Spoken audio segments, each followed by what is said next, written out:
Hey, it's Joe. I've got another question from one of my students. How can I invest in real estate with only $5,000? Leverage.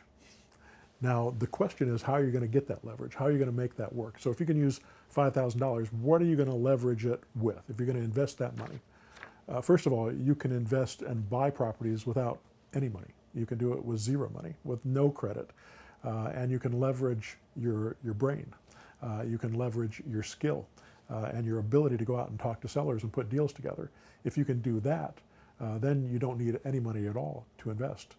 But a lot of people, they have a little bit of money and they'd like to invest it properly, to invest it wisely. And one of the best investments that you can make is in your education. Learn the process. If you've only got a few $1,000s, spend some money on your education and learn how to do this, whether you use a program that I've got, like a mentor program, or whether you go out there and you buy somebody else's program. If you feel confident that they can give you the information you need, get the information you need in order to build a business with zero down and no credit.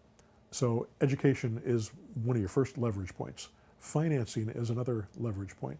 And you can either finance with using your credit or not using your credit.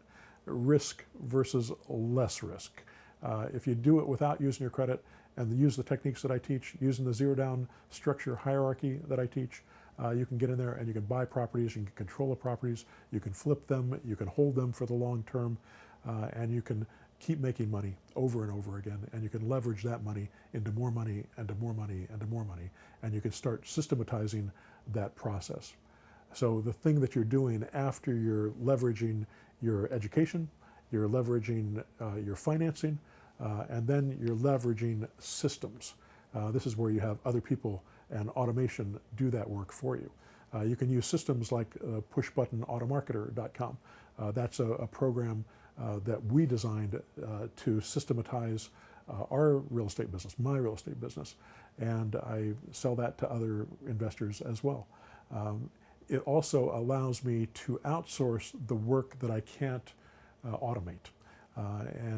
So the leverage that I get from outsourcing and automation also makes me a lot of money. So that, in a nutshell, is how you are able to make money with very little money coming out of your pocket. Zero. If you don't have any money, don't worry about it. Just start making offers on properties. If you've got some money, then spend a little bit of money to try to get some help from someone like me who can help walk you through the process, because it can probably happen a lot faster if you've got somebody like that who's making it happen for you. All right, I hope that helps.